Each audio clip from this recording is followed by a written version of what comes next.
আসসালামু আলাইকুম। আমার নাম ময়ূর। আমার এক অমুসলিম বন্ধুর পক্ষ থেকে একটা প্রশ্ন করতে চাচ্ছি। এটা আমার প্রশ্ন না, সে মাইকের সামনে আসতে লজ্জা পাচ্ছে। আমি কি প্রশ্ন করব? আপনার নামটা কি বললেন?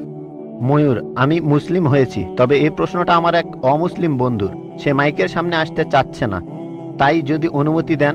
এই প্রশ্নটা হলো, জাকির ভাই যেসব ভবিষ্যৎবাণীর কথা বলেছেন, এমন কি হতে পারে এই ভবিষ্যৎবাণীগুলো পরে কেউ লিখেছে পৃথিবীর বিভিন্ন ধর্মগুলোতে, যাতে করে ইসলাম ধর্মকে অন্য উপায়ে প্রচার করা যায়? ভাই, খুব সুন্দর প্রশ্ন করেছেন। এটা কি সম্ভব যে এই ভবিষ্যৎবাণীগুলো সব ধর্মগ্রন্থে পরে কেউ লিখেছে? এটা কি হতে পারে? হ্যাঁ, হতে পারে। যদি পরে কেউ না লেখে, যদি ধর্মগ্রন্থটা বিশুদ্ধ হয়, তাহলে মানবেন যে এটা আল্লাহর বাণী, তাহলে নবীজিকেও মানবেন। যদি বলেন পরে কেউ লিখেছে, তার মানে আপনার ধর্মগ্রন্থ অশুদ্ধ, সেটা বাদ দিতে হবে। আপনার ধর্মগ্রন্থ বাদ দিলে একমাত্র বিশুদ্ধ ধর্মগ্রন্থ এই পবিত্র কোরআন। দুভাবেই উত্তরটা হলো কোরআন। হেড আমি জিতবো, টেল আপনি হারবেন। আদাব ডক্টর জাকির নায়েক স্যার। আমার নাম ভেঙ্কটাচামা। আমি গত কয়েক বছর ধরে এক মুসলিম মহিলার সাথে আছি। আমার প্রশ্নটা হলো, সবাই বলে কোনো ধর্মই খারাপ কথা বলে না, কিন্তু মুসলিমরা কেন অন্য ধর্মের লোকদের ইসলাম গ্রহণ করতে বলে?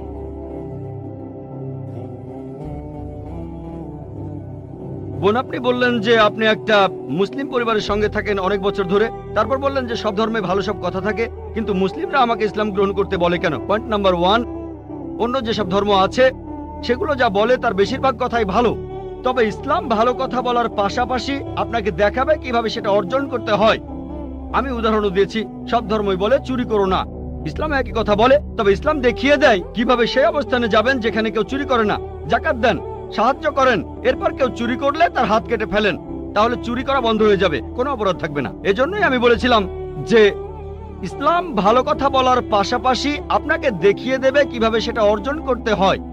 2 নম্বর পয়েন্ট, আমি বিভিন্ন ধর্মের একজন ছাত্র হিসেবে বলছি, যদি আপনি হিন্দু ধর্মগ্রন্থগুলো মেনে চলেন, মনে হয় আপনি হিন্দু, যদি হিন্দু ধর্মগ্রন্থগুলো মেনে চলেন, যদি একজন ভালো হিন্দু হন, আপনাদের ধর্মগ্রন্থই বলছে ঈশ্বর মাত্র একজন। আমার লেকচারে অনেক হিন্দু ধর্মগ্রন্থের উদ্ধৃতি দিয়েছি, এক ঈশ্বর। আপনাদের ধর্মগ্রন্থ বলছে মূর্তি পূজা করবে না। ভগবদ গীতার 7 অধ্যায়ের 20 অনুচ্ছেদ বলছে জাগতিক আকাঙ্ক্ষা যাদের বুদ্ধিকে আচ্ছন্ন করে রেখেছে, তারা নকল ঈশ্বরের পূজা করে, তারা মূর্তি পূজা করে। এক ঈশ্বরে বিশ্বাস করতে হবে। আজকে আমার লেকচারে বলেছিলাম বিশ্বাস করতে হবে অন্তিম ঋষিকে, কল্কি অবতার, যার বাবার নাম হবে বিষ্ণু ইয়াস আব্দুল্লাহ, তার মায়ের নাম হবে সুমতি আমিনা। তিনি জন্মগ্রহণ করবেন সাম্বালা নামের গ্রামে মক্কা। তিনি জন্মাবেন সাম্বালা শহরের প্রধানের ঘরে, মক্কার প্রধানের ঘরে। তিনি হবেন পুরো মানুষ জাতির পথপ্রদর্শক। তিনি আলোকপ্রাপ্ত হবেন রাতের বেলায় একটা গুহায়। তিনি উত্তর দিকে গিয়ে আবার ফিরে আসবেন। ঈশ্বর তাকে 8টা গুণ দেবেন। তিনি হবেন পৃথিবীর সব মানুষের পথপ্রদর্শক। তিনি একটা ঘোড়ায় চড়বেন, ডান হাতে থাকবে একটা তরবারি, 4 জন সহচর থাকবে তাকে বিভিন্ন সময় ফেরেশতাগণ সাহায্য করবেন। এরকম আরো অনেক অনেক। এই মানুষটা কে? যদি ভালো হিন্দু হয়ে থাকেন, তাহলে আপনি এই অন্তিম ঋষিকে বিশ্বাস করবেন, তা না হলে আপনি ভালো হিন্দু নেই। যদি ভালো হিন্দু হয়ে থাকেন, তাহলে এক ঈশ্বর বিশ্বাস করবেন, তাহলে আপনি মূর্তি পূজা করবেন না। নাতাস্তি প্রতিমা আস্তি, মহান ঈশ্বর, তার কোনো প্রতিমা নেই, তার কোনো প্রতিমূর্তি নেই, তার কোনো ছবি নেই, তার কোনো ফটোগ্রাফ নেই, তার কোনো ভাস্কর্য নেই। আর আমি বিতর্ক করেছি পণ্ডিতদের সাথে, হিন্দু পণ্ডিত, উনারা শঙ্করাচার্য অনেক, সেখানে আমি কথা বলেছি। কোন শঙ্করাচার্যই আমাকে বলেননি ভাই আপনি ভুল বলেছেন, কেউ না। একটা বিতর্ক করেছিলাম শ্রী শ্রী রবিশঙ্করের সাথে 21শে জানুয়ারিতে। তিনি ইন্ডিয়ায় হিন্দুদের মাঝে খুবই জনপ্রিয় গুরু, আর্ট অফ লিভিং। আমি তাকে বলেছিলাম আর্ট অফ লিভিং এর শ্রেষ্ঠ বই হলো এই পবিত্র কোরআন। আমি তাকে মুসলিমদের আর্ট অফ লিভিং এ আমন্ত্রণ জানিয়েছিলাম। আমরা সংখ্যায় এখন 130 কোটি, 130 কোটি মুসলিম। আমি তাকে আমন্ত্রণ জানিয়েছিলাম, যদি তিনি ধর্মগ্রন্থগুলো মানেন, তিনি বেদের উপরে একজন বিশেষজ্ঞ, তাকে এটা মানতেই হবে। একইভাবে বোন, আপনাকে বুঝতে হবে অন্য সব ধর্মগ্রন্থগুলো হয়তো আল্লাহর বাণী আপনি বলছেন, সময় বদলানোর সাথে সাথে সেগুলোও কিন্তু বদলে গেছে। স্বামী বিবেকানন্দ বলেছেন বেদের 99%ই হারিয়ে গেছে, বাকি যে 1% আছে সেটা আমাদের কঠোরভাবে মানতে হবে। কঠোরভাবে মানে অন্তিম ঋষিকেও মানতে হবে। তাহলে কঠোরভাবে মানলে আপনি মুহাম্মদ সাল্লাল্লাহু আলাইহি ওয়াসাল্লামকেও মানবেন, আপনি কোরআনকেও মানবেন। আর আমি আপনাকে এখানে আমন্ত্রণ জানাচ্ছি, এই শান্তির ধর্মে আমন্ত্রণ জানাচ্ছি, যাতে করে আপনি আল্লাহর কাছাকাছি আসতে পারেন। Good evening. আমি একটা প্রশ্ন করব, তার আগে বলে নেই আমার নাম রমেশ কুমার, নয়াদিল্লি থেকে এসেছি। পেশায় একজন ধর্মযাজক। ভাই, আপনার লেকচারে আপনি বললেন কোরআন হলো চূড়ান্ত। আচ্ছা, কিন্তু আমার একটা প্রশ্ন আছে যে ইয়ামামার যুদ্ধে সে সময় কোরআনের অনেক হাফেজ মারা গিয়েছিলেন। অনেকে মনে করেন যে আবু বকরের সময় পবিত্র কোরআন হারিয়ে গেছে। আর সহিহ আল বুখারীর 6 নম্বর খণ্ডের 510 নম্বর হাদিস বলছে, যখন ইসলামের তৃতীয় খলিফা তিনি যখন হারেমিয়ার লোকদের সাথে যুদ্ধ করছিলেন, আর সে সময় তিনি পবিত্র কোরআনের কিছু আলাদা সংস্করণ পেলেন, তখন ওসমান কোরআন লিখলেন। আর একটা কথা, আল্লাহ পবিত্র কোরআনে বলেছেন 15:9, আমি কোরআন অবতীর্ণ করেছি, আমি সংরক্ষণ করব। কিন্তু কোরআন সংরক্ষিত হয়নি। আমি জানতে চাই যে কোরআন কখন বিকৃত হয়েছে, কেন বিকৃত হয়েছে, কোথায় বিকৃত হয়েছে, কে এটাকে বিকৃত করেছে, কখন বিকৃত হয়েছে। প্লিজ মন্তব্য করুন। ভাই, আপনি প্রশ্ন করলেন, আপনি পবিত্র কোরআনের সূরা হিজরের 9 নম্বর আয়াতের উদ্ধৃতি দিলেন, যেখানে আল্লাহ তাআলা বলেছেন যে আমি কোরআন অবতীর্ণ করেছি আর আমি সংরক্ষণ করব। তাহলে কোরআন বলছে যে কোরআন বিকৃত হয়নি, আল্লাহ বলেছেন কোরআন বিশুদ্ধ। তাহলে সহিহ বুখারী কেন বলছে যে কোরআন হারিয়ে গেছে? হযরত আবু বকরের সময়ে তৃতীয় খলিফা হযরত ওসমান আসলেন, তিনি কোরআনের অনেক সংস্করণ পেলেন, তারপরে এটা কিভাবে হলো? ভাই, সহিহ বুখারী যে কথাটা বলছেন সেটা ঠিক। যেটা হযরত ওসমান রাদিয়াল্লাহু আনহু পেয়েছিলেন সেটা বিভিন্ন বাচন ভঙ্গি। যেমন ইংরেজি ভাষায় দেখবেন অনেক বাচন ভঙ্গি আছে। একই ইংরেজি সাউথ ইন্ডিয়ানরা একভাবে বলে হোয়াট ইজ ইউর নেম, কোন ইংরেজ লোক হোয়াটস ইউর নেম। হায়দ্রাবাদীদের বাচন ভঙ্গিটা আলাদা, আমি সেভাবে বলতে পারবো। হিন্দি স্টাইলটা একরকম। আমার স্ত্রী বলছিল যে তুমি হায়দ্রাবাদী স্টাইলে লেকচার দাও না কেন উর্দু স্টাইলে। নাকো। বোম্বেতে আমরা নাকো বলি না, বোম্বেতে আমরা বলি আয়েঙ্গা, খায়েঙ্গা, জায়েঙ্গা, পিয়েঙ্গা। একবার আমাকে বোম্বের এক ভাই বলেছিলেন আয়েঙ্গা জায়েঙ্গা ছিল আসলে গতকাল। তাহলে এক এক জায়গার বাচন ভঙ্গি হচ্ছে এক এক রকম। সেই একইভাবে হযরত ওসমানের সময়ে আরবি ভাষায় হযরত ওসমান দেখলেন অনেক বাচন ভঙ্গি। আমাদের নবীজির অনুমতি দিয়েছেন 7টা বাচন ভঙ্গির। তাহলে উচ্চারণ করতে গিয়ে ভুল হয়েছিল। এই ভুলগুলো দেখে হযরত ওসমান বললেন এটাকে চূড়ান্ত করো আর আমরা এখানে শুদ্ধভাবে উচ্চারণ করব। তাহলে বুঝতে পারলেন যে তিনি বাচনভঙ্গি শুদ্ধ করেছেন। যদি কেউ বলে হোয়াট ইজ ইউর নেম, কোন ইংরেজি বলবে এ আর কেমন ইংরেজি, what is your name, what's your name. American বাচনভঙ্গি আলাদা, ব্রিটিশ বাচনভঙ্গি আলাদা, নিউজিল্যান্ডেরটা আলাদা। কিছু গ্রহণযোগ্য, কিছু গ্রহণযোগ্য না। এটা হলো কারণগুলোর একটা। তিনি সংশোধন করেছিলেন বাচনভঙ্গি। 2 নম্বর, আমাদের নবীজি সাল্লাল্লাহু আলাইহি সাল্লাম যখন কোরআন নাজিল হতো তার সাথে লেখক থাকতো। নবীজি সেই সব লেখকদের তিনি যা শুনেছেন সেগুলো বলতেন, সাহাবাগণ লিখে নিতেন, নবীজি আবার চেক করতেন। এভাবে যায়েদ বিন সাবিত রাদিয়াল্লাহু আনহু তিনি ছিলেন প্রধান লেখক, আরো অনেকে ছিলেন। এছাড়াও অনেক সাহাবী নবীজির কাছে আয়াতগুলো শুনতেন, তারপর বাসায় গিয়ে মনে আছে সেটা লিখে ফেলতেন। এখানে ধরেন কেউ আমার লেকচার শুনলো, তারপর বাসায় গিয়ে লিখলো, সেটা ঠিকও হতে পারে, ভুলও হতে পারে, অবিকল আমার মতো হবে না। তবে আমি যদি চেক করে সেখানে কিছু নোট দেই, এটা লেখেন, আরেকবার পড়েন, এটা ভুল হয়েছে, শুধরে নেন, তাহলে কোরআনের যে কপিটা আমাদের নবীজির কাছে ছিল সেটা চেক করেছিলেন তিনি নিজেই যখন জীবিত ছিলেন। এটা দেয়া হয়েছিল তার স্ত্রী বিবি হাফসা রাদিয়াল্লাহু আনহার কাছে। তিনি ছিলেন হযরত ওমর রাদিয়াল্লাহু আনহুর মেয়ে। এটা বিবি হাফসার কাছে ছিল। পরে মানুষজন নিজে থেকেই লেখা শুরু করলো, তাদের স্মৃতি থেকে সেখানে ভুল হওয়াটাই স্বাভাবিক। পবিত্র কোরআন কিন্তু ভুল নয়, যদিও সেখানে বেশ কিছু লোকের লেখা নোট ছিল। হযরত ওসমান বললেন এখন তো মানুষ ভুল বুঝতে শুরু করবে যে এগুলোই আসল কোরআন। এখন আমি কোরআনের সঠিক কপি করব, তারপর পৃথিবীর বিভিন্ন প্রান্তে সেটাকে ছড়িয়ে দেব, আর মুসলিমরা বুঝতে পারবে যে এটাই হলো আসল। কোরআনে পরিবর্তন হয়নি। মানুষজন বিভিন্ন নোট লেখা শুরু করলো, অন্যরা বুঝতে পারতো না যে এটাই শুদ্ধ কোরআন নাকি ভুল কোরআন। আর তৃতীয় খলিফা হযরত ওসমান রাদিয়াল্লাহু আনহু তিনি কি করলেন, একটা কমিটি বানালেন সাহাবাগণকে নিয়ে, তারপর অরিজিনালটা থেকে কপি করলেন আর পৃথিবীর বিভিন্ন প্রান্তে ছড়িয়ে দিলেন। এরকম একটা কপি আছে এখনো তাশখন্দে। এছাড়া তুরস্কে কপটাকে মিউজিয়ামে যদি পরীক্ষা করেন অবিকল একই কথা। এছাড়াও হাফেজরা আছেন, কোরআনের সব কপি পুড়িয়ে ফেললেও পৃথিবীতে হাজার হাজার হাফেজ আছেন পবিত্র কোরআন যাদের হৃদয়ে আছে। যদি সব কপিও পুড়িয়ে ফেলেন, কথার কথা, তারপরে এই যে হাফিজগণ আছেন তারা আবারও কোরআনের কপি তৈরি করতে পারবেন। আশা করি উত্তরটা পেয়েছেন। দ্বিতীয় প্রকারের জ্ঞান হচ্ছে যে জ্ঞান সমাজকে লাভ করে, যে জ্ঞান একজন মানুষকে ডাক্তার বানায়, ইঞ্জিনিয়ার বানায়, আইনজীবী, বিজ্ঞানী, কৃষিবিদ বানায়, সেটাও সমাজের মঙ্গলের জন্য দরকার, সমাজের উন্নয়নে দরকার। তবে যখন দ্বিতীয় প্রকারের জ্ঞান অর্জন করব, আমাদের মনে রাখতে হবে যে যখন বিজ্ঞানের জ্ঞান অর্জন করবেন, গণিত সম্পর্কে জানবেন, ভূগোল, ইতিহাস, এই জ্ঞান যেন আল্লাহ সুবহানাহু ওয়া তাআলার নিকটে নিয়ে যায়, যেন আল্লাহ সুবহানাহু ওয়া তাআলার কাছ থেকে দূরে নিয়ে না যায়। যদি এই জ্ঞান আল্লাহ সুবহানাহু ওয়া তাআলা থেকে দূরে নিয়ে যায়, তাহলে সেই জ্ঞান ভালো জ্ঞান না, সেটা ভালো শিক্ষা না। এটা আপনাকে আল্লাহ সুবহানাহু ওয়া তাআলার নিকটে আনতে হবে। যেমন ধরেন, মেডিসিনের জ্ঞান অর্জনের মাধ্যমে আমরা জানি কিভাবে রক্ষা করে হাজার হাজার মানুষের জীবন। আবার এই একই মেডিসিনের জ্ঞান দিয়ে আমরা জানি কিভাবে গর্ভপাত ঘটায়। যুবক যুবতীরা জিনা করে আর গর্ভপাত ঘটাতে চায়। তাই এই জ্ঞানের দ্বারা যে ভুল কাজ, সেগুলো থেকে বিরত থাকতে হবে। মায়ের জীবন বাঁচানোর ক্ষেত্রে গর্ভপাত যদি শারীরিক সমস্যা থাকে, ইসলামে অনুমতি আছে। অন্যথায় আল্লাহ বলেছেন সূরা ইসরা অধ্যায় 17 আয়াত 31 এবং সূরা আনাম অধ্যায় 6 আয়াত 151 যে দারিদ্রতার ভয়ে সন্তানদের হত্যা করো না, সন্তান হত্যা নিষিদ্ধ। তাই যে জ্ঞানই অর্জন করেন তা হবে মানবতার কল্যাণের জন্য আর আল্লাহ সুবহানাহু ওয়া তাআলার নিকটে নিয়ে যাবে। যে নৈতিক মূল্যবোধ আপনি শিখছেন, খেয়াল রাখতে হবে যখন সন্তানকে স্কুলে দিচ্ছেন, স্কুল সন্তানকে ভালোভাবে গড়ে তুলছে কিনা।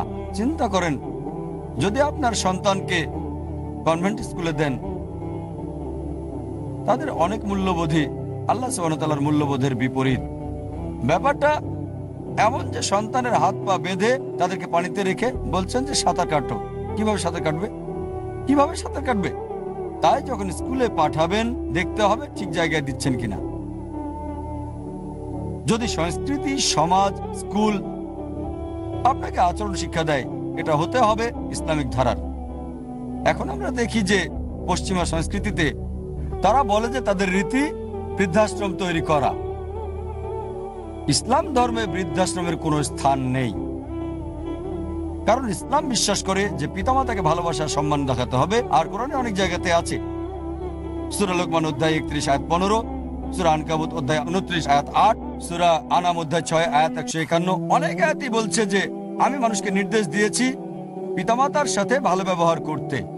আর আমাদের নবীজি মুহাম্মদ সাল্লাল্লাহু আলাইহি ওয়াসাল্লাম বলেছেন, এটা আছে সহিহ বুখারীতে ভলিউম 8 বুক অব আদাব অধ্যায় 2 হাদিস নাম্বার 2। এক ব্যক্তি নবীজির কাছে আসলো এবং জিজ্ঞেস করলো যে পৃথিবীতে আমার ভালোবাসা এবং সম্মানের বেশি হকদার কে? নবীজি বললেন, তোমার মা। লোকটি বলল, তারপর কে? নবীজি আবার বললেন, তোমার মা। লোকটা বলল, তারপর কে? আবার নবীজি তৃতীয়বার বললেন, তোমার মা। লোকটি বলল, তারপর কে? তখন নবীজি বললেন, তোমার বাবা।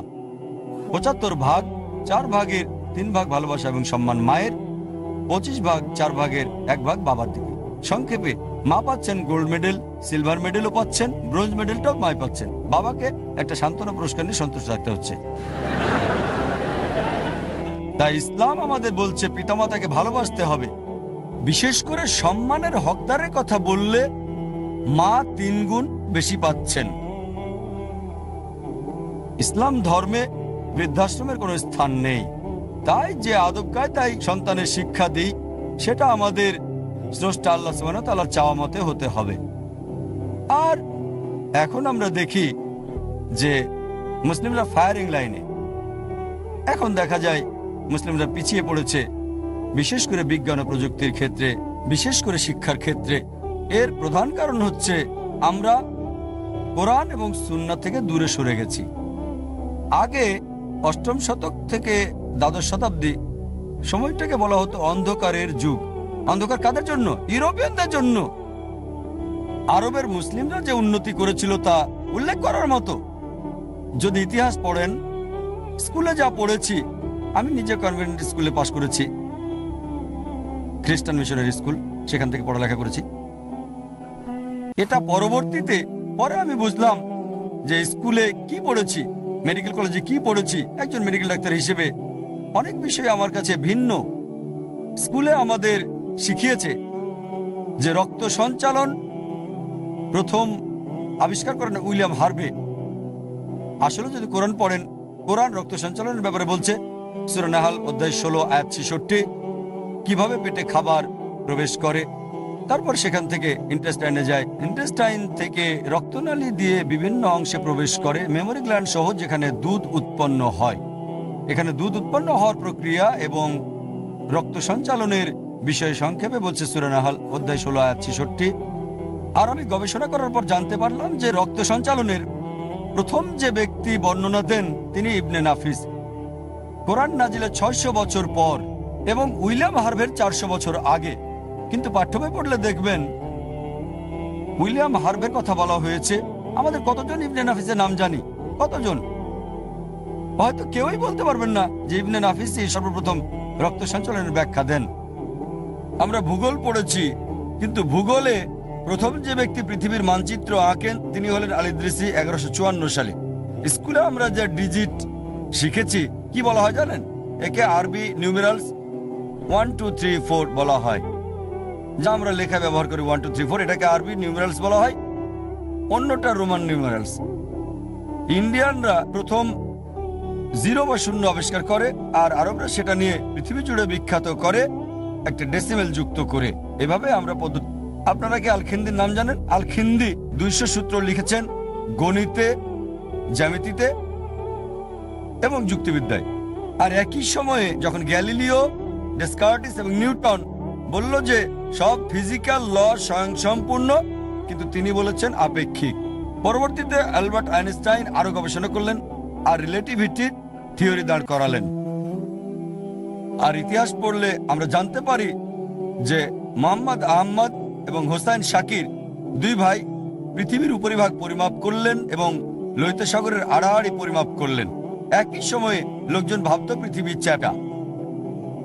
আমরা রসায়ন পড়েছি আর জানতে পেরেছি যে গিবার নামক একজন প্রথম মদ আবিষ্কার করেন। আসলে জাবের ইবনে হাইয়ান, জাবের যখন পাঠ্য বইয়ে লেখা হয় তখন গিবার গিবার শুনতে পশ্চিমাদের মতো, আসলে জাবের ইবনে হাইয়ান। তাই যখন পড়েই মনে করেছি পশ্চিমা, গিবার গিবার। আর জাবের ইবনে হাইয়ান মদ আবিষ্কার করেন। অ্যালকোহল শব্দটি এসেছে আরবি শব্দ আলগুল থেকে, যার অর্থ খারাপ প্রভাব। ইতিহাসে মোহাম্মদ জাকারিয়া আর রাজির কথা আমরা জানতে পারি। মেডিসিনের ক্ষেত্রে বিশেষজ্ঞ ছিলেন, এমনকি মেইলস এবং গুটি বসন্তের উপর বই লিখেছেন। মেডিসিন পড়লে দেখতে পাই আলী ইবনে আব্বাস 20 খণ্ড লিখেছেন মেডিসিনের প্র্যাকটিস ও তত্ত্বের উপর। আমরা আবিসিনা সম্পর্কে জানি, আবিসিনাকে প্রাচ্যের অ্যারিস্টটল বলা হয়। তিনি আলী ইবনে সিনা, আলী ইবনে সিনাকে প্রাচ্যের অ্যারিস্টটল বলা হয়। তিনি দার্শনিক ছিলেন, গণিতবিদ ছিলেন। তাই যখন পিছনের ইতিহাস দেখি দেখা যায় যে পৃথিবীতে মুসলিমরা শীর্ষে ছিল। সেই সময় আমরা পৃথিবীর শীর্ষে ছিলাম, কারণ সেই সময় আমরা কোরআন সুন্নাহর নিকটবর্তী ছিলাম। আর এখন আমরা কোরআন সুন্নাহ থেকে দূরে সরে গেছি, আর এই কারণে ফায়ারিং লাইনে আছি। আমাদের খেয়াল রাখতে হবে সন্তানকে কোরআন হাদিসের কাছে রেখে শিক্ষা দিচ্ছি কিনা। আমাদের দায়িত্ব সন্তানকে যথাযথ শিক্ষা ব্যবস্থা করে দেওয়া।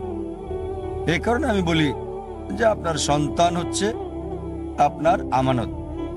দেখতে হবে তাদেরকে উভয় জগতেরই শিক্ষা দেওয়া হচ্ছে কিনা। এটা আমার জন্য সাক্ষর করার ছিল। 8 বছর আগে সমস্যাটা দেখেছি আমি। আর যদিও আলহামদুলিল্লাহ আমি শিক্ষার উপর লেকচার দিয়েছি, আমার জীবন সঙ্গী বাছাই করতে সময় নিয়েছি, কারণ সঠিক জীবন সঙ্গী চেয়েছি। আর অবশেষে আলহামদুলিল্লাহ আল্লাহ আমাকে দিয়েছেন। যখন সন্তান হলো, আমার বড় ছেলে 12 বছর বয়স, আমি সবসময় চিন্তা করেছি একটা ভালো স্কুলের যার মধ্যে সমন্বয় থাকবে ইসলামিক শিক্ষা এবং সাধারণ শিক্ষা। বিজ্ঞান গণিতকে আমি সেকুলার শিক্ষা বলি না, কারণ সেকুলারের সংজ্ঞা হচ্ছে স্রষ্টার সাথে সম্পর্কহীন। আমি বিশ্বাস করি বিজ্ঞান ঈশ্বরে বিশ্বাস করি, গণিত ইসলামিক সাবজেক্ট। তাই এই কারণে যখন আমি প্রচলিত বিষয়গুলো সম্পর্কে বলি আমি সেগুলোকে ফর্মাল এডুকেশন বলি। গণিত, বিজ্ঞান, ইতিহাস, ভূগোল, ইংলিশ এগুলোকে বলি ফর্মাল সাবজেক্ট। তাই সব সময় আমি স্বপ্ন দেখেছি একটা ভালো স্কুলে, যার মধ্যে সমন্বয় থাকবে আমাদের ইসলামিক বিষয়, ইসলামিক শিক্ষার এবং ফর্মাল এডুকেশনের। কারণ গণিত, বিজ্ঞান, ইতিহাস আমার মতে ইসলামের একটা অংশ। আর আমি পৃথিবীর নাম করা স্কুল দেখলাম, একটা জরিপ করলাম, আলহামদুলিল্লাহ অধিকাংশ ইসলামিক স্কুলগুলো নিয়ে সে সময় প্রায় 6 থেকে 8 বছর আগে 2-3 বছর করেছি। মাশাআল্লাহ, পৃথিবীর অধিকাংশ সেরা স্কুলগুলোতে গিয়েছি। America, Canada, UK, south Africa, Australia, Malaysia, শত শত স্কুলে আমি গিয়েছি। আর দেখলাম যে পশ্চিমা দেশে অধিকাংশ ইসলামিক স্কুল প্রায় সবগুলোই ছিল মুসলিম ম্যানেজড স্কুল। মুসলিম ম্যানেজড মানে পরিচালনা করত মুসলিমরা, কিন্তু সেগুলোকে ঠিক ইসলামিক বলবো না। কারণ আমরা জানি যে পশ্চিমা বিশ্বে ভয় আছে মদের, মাদকাসক্তির, অশ্লীলতার। আর এই সবগুলোতে ছাত্রছাত্রীরা যে ড্রেস কোড মানে তারা ইসলামিক হিজাব পরে, মাশাআল্লাহ তাদের জন্য প্রার্থনার সময় আছে নামাজের, আলহামদুলিল্লাহ কোনো মদ ছিল না, মাদক নাই, আলহামদুলিল্লাহ। তাই সেটাই হচ্ছে আসল ইসলামিক স্কুল। ইন্ডিয়াতে ফিরে এলাম আমি, অধিকাংশ মুসলিম ম্যানেজড স্কুল, তাদের ইসলামিক ড্রেস কোড আছে, নামাজ পড়তে পারবেন, মদ পান করা, মাদক নেওয়া যাবে না, কিন্তু নতুনত্ব পেলাম না। তবে আলহামদুলিল্লাহ পশ্চিমাদের তুলনায়, যেখানে মাদক সেবন, মদ পান করা সাধারণ ব্যাপার, অশ্লীলতা কমন, সেই তুলনায় ভালো আমি খুশি হলাম। কিন্তু আমি যা খুঁজেছিলাম তা হচ্ছে একটা শিশু স্কুলে যায়, তার সেরা জ্ঞানটা পাওয়া দরকার। কোন স্কুলে এটা পেলাম না। যা চেয়েছি, এখন আমাদের মুসলিম উম্মা 2 ধরনের শিক্ষায় বিভক্ত হয়েছে। এক ধরনের শিক্ষা যেটাকে বলে সেকুলার শিক্ষা, সেখানে তথাকথিত সেকুলার শিক্ষা হয়, আমি বলি ফর্মাল শিক্ষা। তারা গণিত, বিজ্ঞান, ইতিহাসের উপর জ্ঞান চর্চা করছে, তবে দিন থেকে অনেক দূরে। আবার অন্যদিকে যদি মাদ্রাসাগুলোতে যান, সেগুলো শিক্ষা দেয় কোরআন, হাদিস, শরিয়া, ফিকা, আলহামদুলিল্লাহ আল্লাহ তাদেরকে দিক প্রতিদান। তবে তারা গণিত পড়ে না, বিজ্ঞান, ইতিহাস, ভূগোল কিছুই পড়ে না। তাই আমরা চেয়েছি দুটোর মাঝামাঝি সমন্বয় করতে, দুটোকে একসাথে পেতে। যখন অধিকাংশ স্কুল পরিদর্শন করেছি, আমি দেখেছি এখন পরিবর্তন হচ্ছে। গত 6 বছরে আমি দেখেছি কিছু স্কুল কিছুটা কাছাকাছি, আলহামদুলিল্লাহ আমার ধারণার কাছাকাছি। তবে এদের অধিকাংশই হয়তো সপ্তাহে 3টি ক্লাস রাখে ইসলামের উপর, বা হয়তো দৈনিক একটা ক্লাস। আমি যা দেখেছি সর্বোচ্চ 2টো ক্লাস। আর প্রধান উদ্দেশ্য হচ্ছে একটা শিশু যখন স্কুল পাশ করবে, তার কোরআন, হাদিস, শরিয়া, ফিকা, বিজ্ঞান ইত্যাদির জ্ঞান হবে, কিন্তু সেটা পায়নি। যদিও আমেরিকার স্কুলগুলোতে আমি গিয়েছি, সেরা, দক্ষিণ আফ্রিকা যাকে বলা হয় ইসলামিক স্কুলের একদম সেরা স্কুল, ইউকে, অস্ট্রেলিয়া, মালয়েশিয়া ইত্যাদি। তারপর আমরা চিন্তা করলাম চলুন শুরু করি। আর আল্লাহর সাহায্যে আলহামদুলিল্লাহ বোম্বেতে আলহামদুলিল্লাহ প্রায় 6 বছর আগে বা 5.5 বছর আগে নিজস্ব ইসলামিক স্কুল চালু করলাম, যার নাম ইসলামিক ইন্টারন্যাশনাল স্কুল। কারণ আমার সন্তানের জন্য দরকার। যদিও আমার সন্তানকে কনভেন্ট স্কুলে দিয়েই পড়ালেখা করাতে প্রস্তুত ছিলাম, তথাকথিত শিক্ষা দিতে প্রস্তুত ছিলাম, আমি চিন্তা করলাম যে আমাদের একটা স্যাম্পল স্কুল তৈরি করা দরকার। আর আলহামদুলিল্লাহ সুম্মা আলহামদুলিল্লাহ আমরা বোম্বেতে শুরু করে দিলাম। আল্লাহ আমাদের সাহায্য করলেন, আমরা স্কুল শুরু করলাম। আর আলহামদুলিল্লাহ প্রথম দিন থেকে বোম্বের মানুষদের যে সমর্থন পেয়েছি, বোম্বের মুসলিমদের, তা ছিল অসাধারণ। মাশাআল্লাহ এমন সাড়া পেলাম। যদিও স্কুল পুরোপুরি নতুন, খুব একটা বিজ্ঞাপন দিইনি, স্কুল করার সিদ্ধান্ত নিলাম, 3 সপ্তাহ প্রচার করলাম, মাশাআল্লাহ। তবে চালু হওয়ার সাথে সাথে যে ব্যাপক সাড়া পেয়েছি তা ছিল অসাধারণ। এটা এত আশাব্যঞ্জক ছিল যে মন্ত্রীরা আমাদের স্কুলে ফোন করেছেন তা দেখার জন্য যে তাদের বন্ধুরা সন্তানদের ভর্তি করিয়েছেন।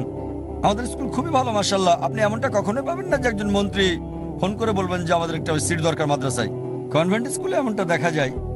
ইন্ডিয়ার অধিকাংশ কনভেন্ট স্কুলে এমন ফোন করে তাদের প্রভাব খাটাতে চায়। তবে আলহামদুলিল্লাহ আমরা ভর্তি প্রক্রিয়ার ব্যাপারে একেবারে অনমনীয়, কঠোরভাবে নিয়মকানুন মেনে চলি। যদি আমাদের স্কুলের শর্তগুলো পূরণ না করে, মন্ত্রীর ছেলে হলেও আমরা তা ভর্তি করি না, আলহামদুলিল্লাহ। সেখানে যে পার্থক্য আমরা তা উৎসাহিত করি। মানবতাবাদীদের আগে যে বিপ্লব হয়েছিল এবং পৃথিবী জুড়ে শিক্ষা, সেটা খুবই ভালো বিপ্লব, তাদের ইসলামের পরিবেশ নিশ্চিত করেছিল। আমি খুবই আনন্দিত যে পশ্চিমা দেশে হোক, সেটা ইউএসএ বা ইউকে, সেখানে স্কুলগুলোতে একজন শিশু ইসলাম চর্চা অন্তত করতে পারছে। আমাদের স্কুল করে আমরা কিছু নিয়ম রাখলাম। আমি একটা পূর্ণ সমন্বয় চেয়েছি যে যদি কেউ স্ট্যান্ডার্ড 10 পাস করে, সে সময় অন্তত যেন আলিম পাস করতে পারে যখন দারুল উলুম পাস করে, পাশাপাশি যেন কনভেন্ট স্কুলের সাথেও প্রতিযোগিতা করতে পারে, সেটাই ছিল উদ্দেশ্য। সেই লক্ষ্য নিয়ে স্কুল শুরু করেছি এবং অনেক অপ্রচলিত বিষয় যুক্ত করলাম। লোকজন বলছে এটা অসম্ভব, তবে আলহামদুলিল্লাহ আল্লাহর সাহায্যে করতে পেরেছি।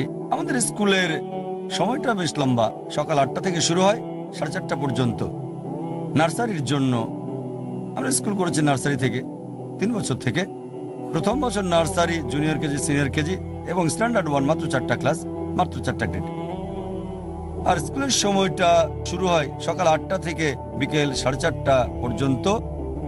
লোকে বলে সময়টা খুব বেশি, ছাত্রছাত্রীরা এটা করতে পারবে না। আলহামদুলিল্লাহ আমরা দিনটাকে 12টা অংশে ভাগ করেছি, প্রত্যেক অংশ 35 মিনিট, 2টো করে অংশ প্রতিদিন থাকে এক্সট্রা কারিকুলাম কার্যক্রম নিয়ে। মার্শাল আর্টস হতে পারে, তাইকোয়ান্দো, জুডো, সাঁতার বা হতে পারে কম্পিউটার, এবং সব এক্সট্রা কারিকুলাম কার্যক্রম গড়ে 2টো অংশ একদিনে। প্রত্যেক শিশুর জন্য বাধ্যতামূলক সাঁতার শেখা, তাইকোয়ান্দো, জুডো, মার্শাল আর্ট, ছেলেদের জন্য ফুটবল ইত্যাদি। আর বাকি 10টা অংশের 5টা অংশ ইংলিশ এবং 5টা আরবি। আমাদের 2টো মাধ্যম এখানে রয়েছে, ইংলিশ এবং আরবি। আরবি হচ্ছে পবিত্র কোরআনের ভাষা, এটা সেই ভাষা যাতে সর্বশেষ এবং চূড়ান্ত বার্তা নাজিল হয়েছে। আমরা বুঝি, আমরা অভাবটা বুঝতে পারি, কারণ আমাদের বাবা মা এটাকে গুরুত্বপূর্ণ মনে করেননি যে আরবি ভাষা হিসেবে জানতে হবে। আমরা জানি এটা একটা পিছুটান এখনো, তাই আমরা চাই যে আমাদের সন্তান, আমাদের পরবর্তী প্রজন্ম আরবিকে মাতৃভাষা হিসেবে জানুক। তাই 5টা অংশ আরবি আর 5টা ইংরেজি। পরবর্তী প্রজন্মে একটা পরিবর্তন।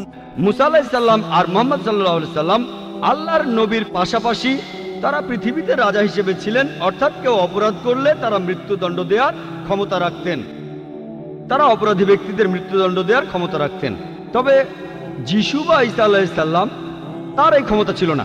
গসপেল অফ জনের কথা আছে 18 অধ্যায়ের 36 অনুচ্ছেদে, যিশু তার নিজের মুখে বলেছেন, আমার রাজত্ব এই পৃথিবীতে নয়।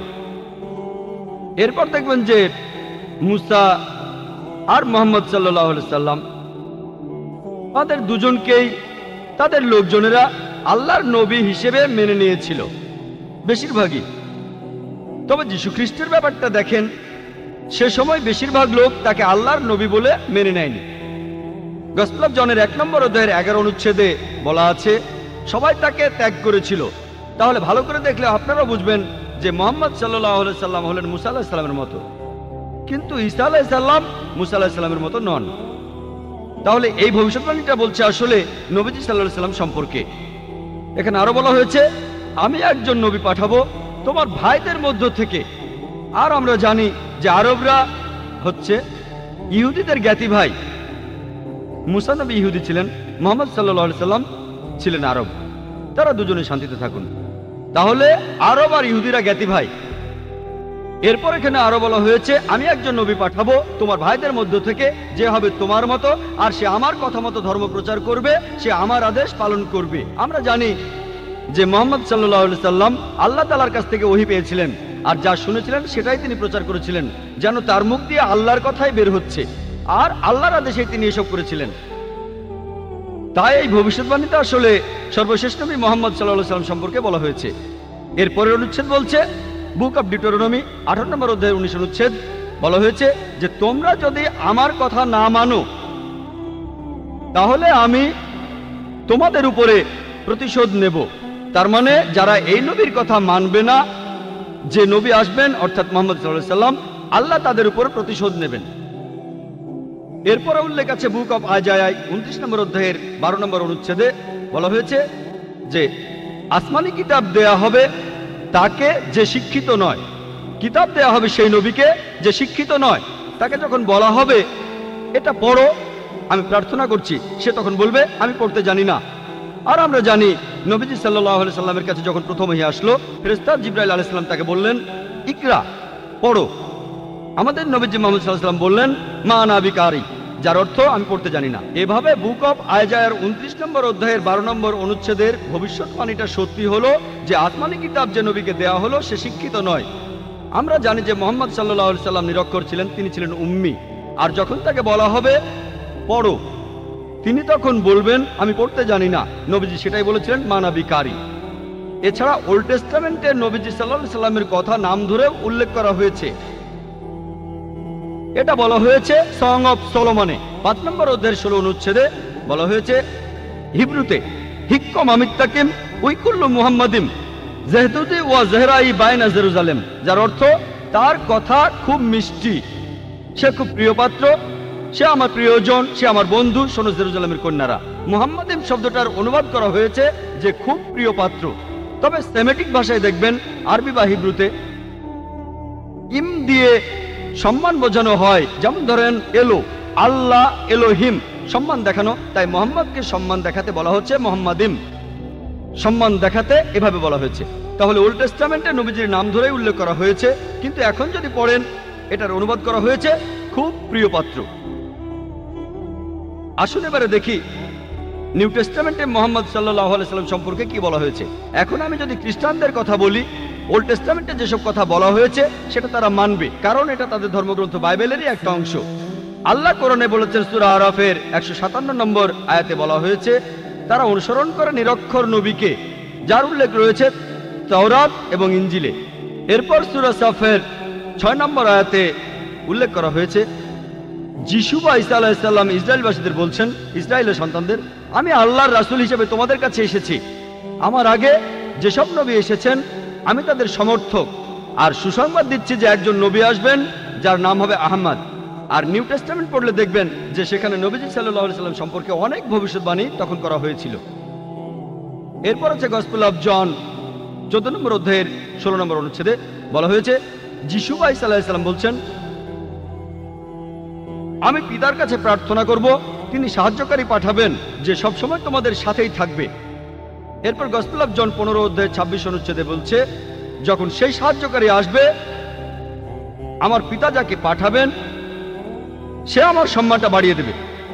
এরপর গসপেল অফ জন 16 নম্বর অধ্যায় 7 অনুচ্ছেদে আছে আমি তোমাদের সত্যি কথাটাই বলে ফেলি, আমি চলে গেলেই তোমাদের সবার জন্য ভালো হবে, কারণ আমি যদি চলে না যাই তাহলে সেই সাহায্যকারী আসবে না, আর আমি চলে গেলেই সে এখানে আসবে। আর খ্রিস্টানদের বলতে শুনবেন এই সাহায্যকারী বলতে বোঝায় পবিত্র আত্মাকে।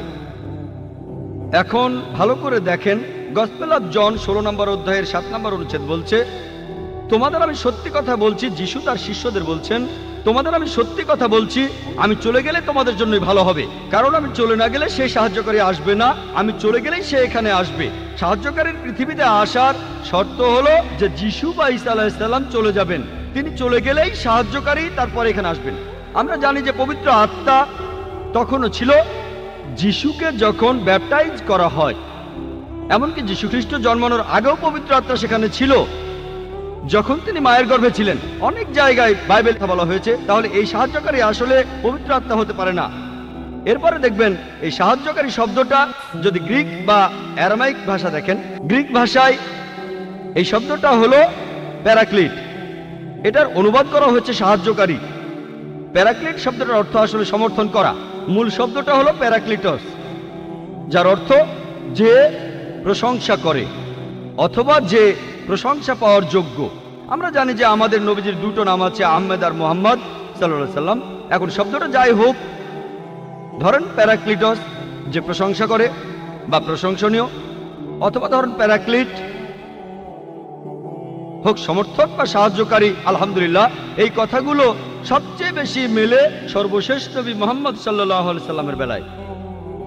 এরপর গসপেল অফ জনে বলা হয়েছে 16 নম্বর অধ্যায়ের 12 থেকে 14 নম্বর অনুচ্ছেদে যিশু ঈসা আলাইহিস সালাম বলছেন তোমাদের আমি অনেক কথাই বলতে চাই, কিন্তু তোমরা এখন সেগুলো বুঝবে না, কারণ যখন সত্যের আত্মা তোমাদের কাছে আসবে সে তোমাদের সত্যের পথে নিয়ে যাবে। সে তার নিজের কথা বলবে না, যে কথাগুলো শুনবে সেগুলোই বলবে, সে আমাকে মহিমান্বিত করবে, সে তোমাদের ভবিষ্যতের কথা বলবে। এখানে বলা হয়েছে আমি তোমাদের অনেক কথা বলতে চাই, কিন্তু তোমরা এখন সেটা বুঝবে না। যীশু খ্রিস্ট তার শিষ্যদের বলছেন, আমি তোমাদের অনেক কথা বলতে চাই, কিন্তু তোমরা এখন সেগুলো বুঝবে না।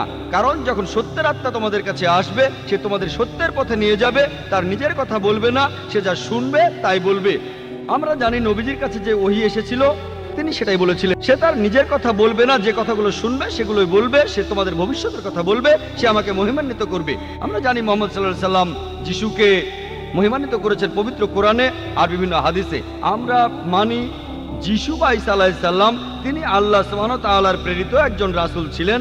আমরা মানি যে যিশু বা ঈসা আলাইহিস সালাম হলেন মসিহ অর্থাৎ খ্রিস্ট। বিশ্বাস করি যে তিনি অলৌকিকভাবে জন্মেছিলেন কোনো পুরুষের হস্তক্ষেপ ছাড়াই, যেটা অনেক আধুনিক খ্রিস্টান বিশ্বাস করে না। বিশ্বাস করি তিনি আল্লাহর আদেশে মৃত মানুষকে জীবিত করেছেন। বিশ্বাস করি তিনি আল্লাহর আদেশে জন্মান্ধ কুষ্ঠরোগীদের সুস্থ করেছেন। তাহলে নবীজি মুহাম্মদ সাল্লাল্লাহু আলাইহি সাল্লাম যিশু খ্রিস্টকে মহিমান্বিত করেছিলেন।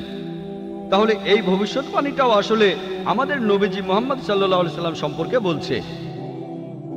এই হলো সংক্ষেপে ইহুদি আর খ্রিস্টানদের ধর্মগ্রন্থে আমাদের নবীজির বর্ণনা। সময়ের স্বল্পতার কারণে এখানে আমি অনেক উদ্ধৃতির কথা বলিনি। এটা হলো সংক্ষেপে বিশাল আইসবার্গের মাথাটা। আমাদের নবীজি মুহাম্মদ সাল্লাল্লাহু আলাইহি সাল্লাম বিভিন্ন ধর্মগ্রন্থে তার সম্পর্কে কি বলা হয়েছে। আমার লেকচার শেষ করার আগে কোরআন থেকে একটা উদ্ধৃতি দেব। সূরা কাউসারের 1 থেকে 3 নম্বর আয়াতে আল্লাহ বলেছেন, ইন্না আতাইনা কাল কাউসার ফাসাল্লি লিরাব্বিকা ওয়ানহার ইন্না শানিয়াকা হুয়াল আবতার। অর্থাৎ আমি তাকে দিয়েছি কল্যাণের প্রাচুর্য কাউসার, আর তুমি কোরবানি করো, প্রতিপালকের নামে সালাত আদায় করো। যদি কেউ তোমাকে ঘৃণা করে মুহাম্মদ সাল্লাল্লাহু আলাইহি সাল্লামকে, সেই ব্যক্তি তখন নির্বংশ হয়ে যাবে। ওয়া আখিরু দাওয়ানা আলহামদুলিল্লাহি রাব্বিল আলামিন।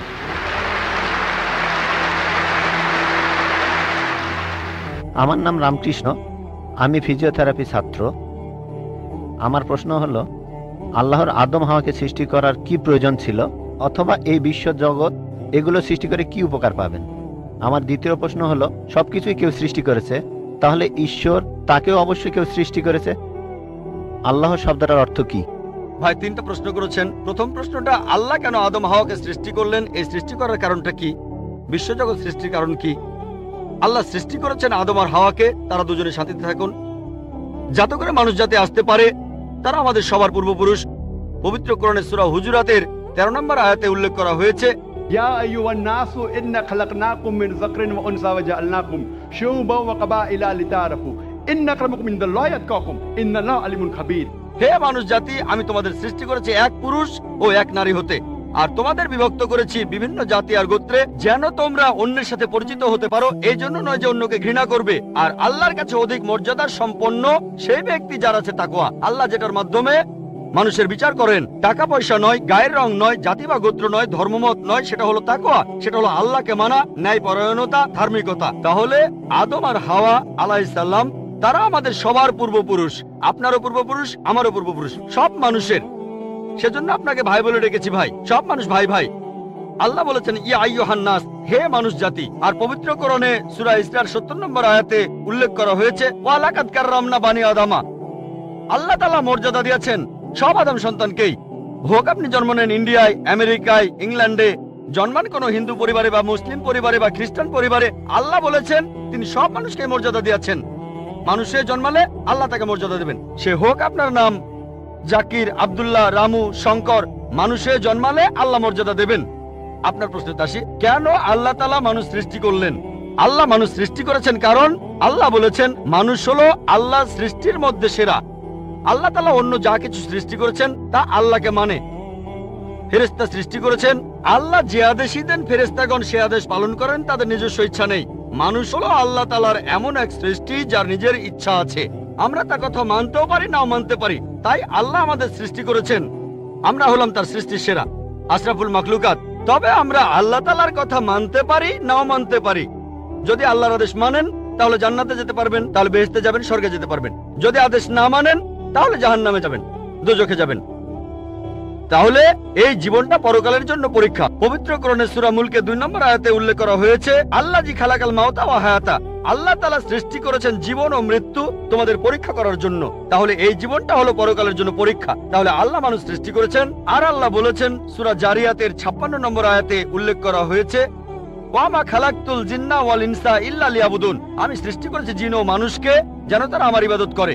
তাই আমাদের উচিত আল্লাহ তাআলার আদেশ নিষেধগুলো মেনে চলা। তাহলে আমরা আল্লাহ সুবহানাহু ওয়া তাআলার অন্যরকম সৃষ্টি যার নিজস্ব ইচ্ছা আছে, আমরা আল্লাহ তাআলার আদেশ মানতে পারি আবার নাও মানতে পারি। অন্যান্য সকল সৃষ্টি যেমন তারা, গাছ, পাহাড়, পবিত্র কোরআন বলছে তারা আল্লাহ তাআলাকে সিজদা করে, তার সামনে নতজানু হয়, আল্লাহকে মানে।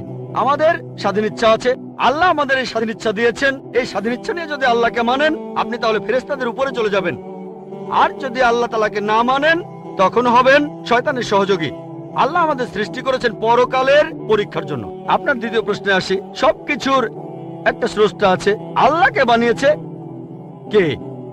যদি কেউ বলে সবকিছুরই একটা স্রষ্টা আছে, কথাটা ঠিক নয়।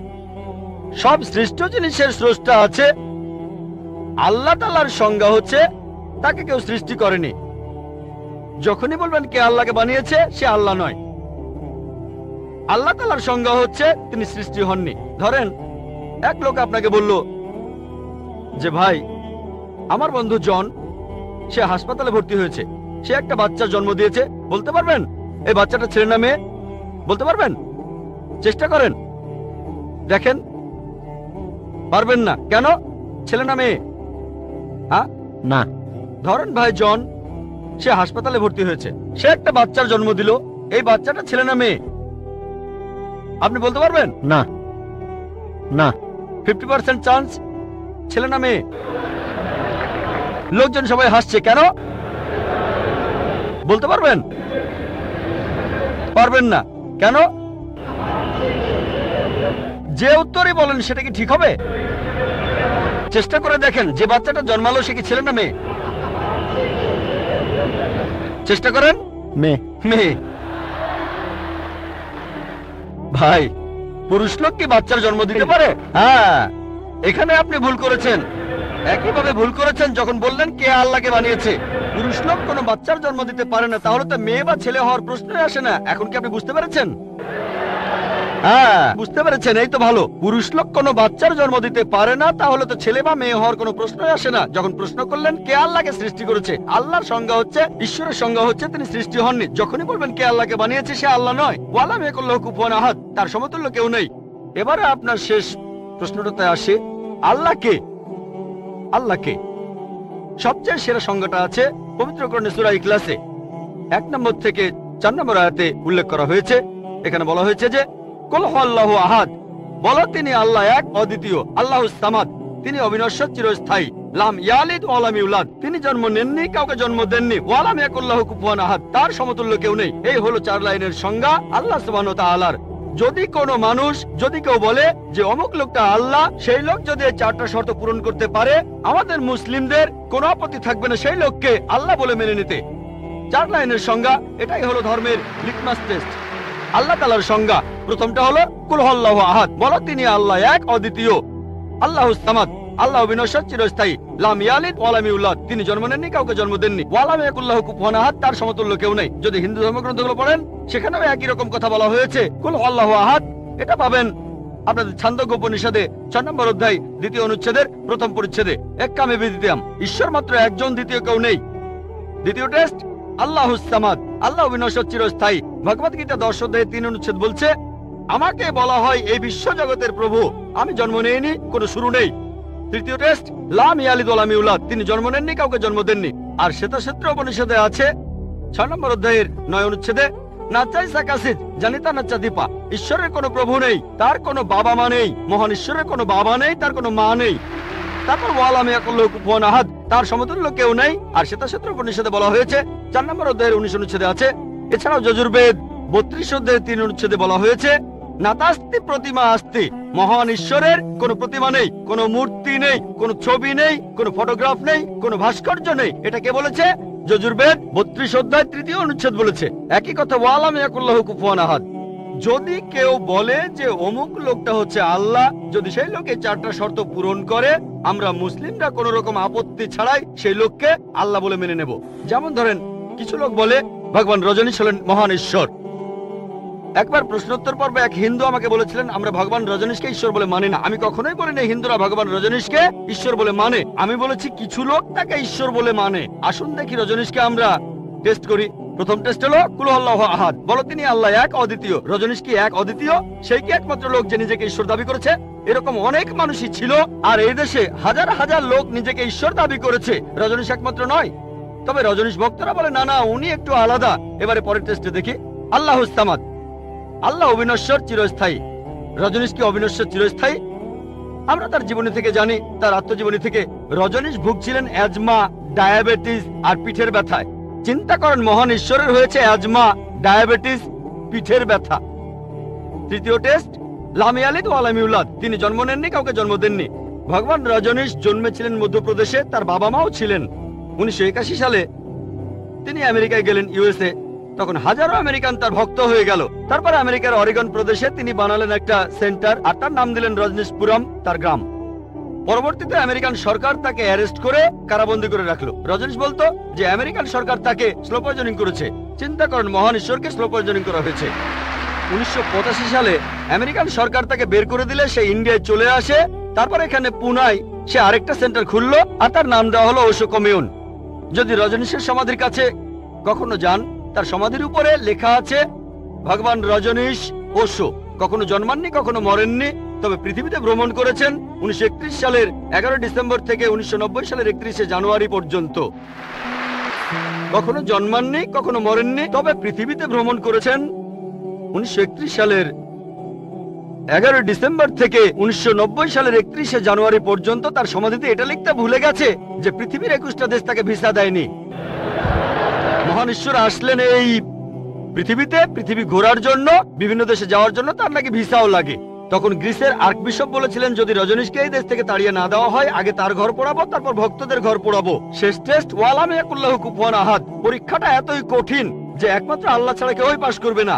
যখনই আল্লাহর সাথে কারো তুলনা করবেন, সে আল্লাহ নয়। ওয়া লাম ইয়াকুল্লাহু কুফুয়ান আহাদ। এখন ভগবান রজনীশ অন্য অনেক মানুষের মতো মুখে দাড়ি ছিল, একটা নাক, দুটো চোখ, দুটো কান, দুটো হাত। যখন আল্লাহর সাথে পৃথিবীর কোনো কিছুর তুলনা করবেন, সে আল্লাহ নয়। ওয়া লাম ইয়াকুল্লাহু কুফুয়ান আহাদ। যদি কেউ বলে যে আল্লাহ তাআলা 1000 গুণ বেশি শক্তিশালী, আপনারা কি শোয়ার্জনেগারের নাম শুনেছেন? এই লোকের নাম কখনো শুনেছেন? কখনো শুনেছেন তার নাম? এই লোক একটা সময় ছিল মিস্টার ওয়ার্ল্ড, মিস্টার ইউনিভার্স, পৃথিবীর সবচেয়ে শক্তিশালী লোক, বিশ্বজগতের সবচেয়ে শক্তিশালী লোক। যখনই আল্লাহকে তুলনা করবেন কোনো কিছুর সাথে, হোক সেটা আর্নল্ড শোয়ার্জনেগার, হোক সেটা দারা সিং, হোক সেটা কিং কং, হোক সেটা 1000 গুণ বা লক্ষ গুণ, যখনই আল্লাহর সাথে পৃথিবীর কোনো কিছুর তুলনা করবেন, সে আল্লাহ নয়। ওয়া লাম ইয়াকুল্লাহু কুফুয়ান আহাদ, তার সমতুল্য কেউ নাই। তাহলে এই হলো 4 লাইনের সংজ্ঞা আল্লাহ সুবহানাহু ওয়া তাআলার পবিত্র কোরআনে আছে। আপনি যে ঈশ্বরের পূজা করছেন, ভাই, সেই ঈশ্বরকে সূরা ইখলাস দিয়ে টেস্ট করুন। যদি তিনি পাশ করেন, তাহলে সত্যিকারের ঈশ্বর, তা না হলে নকল ঈশ্বর।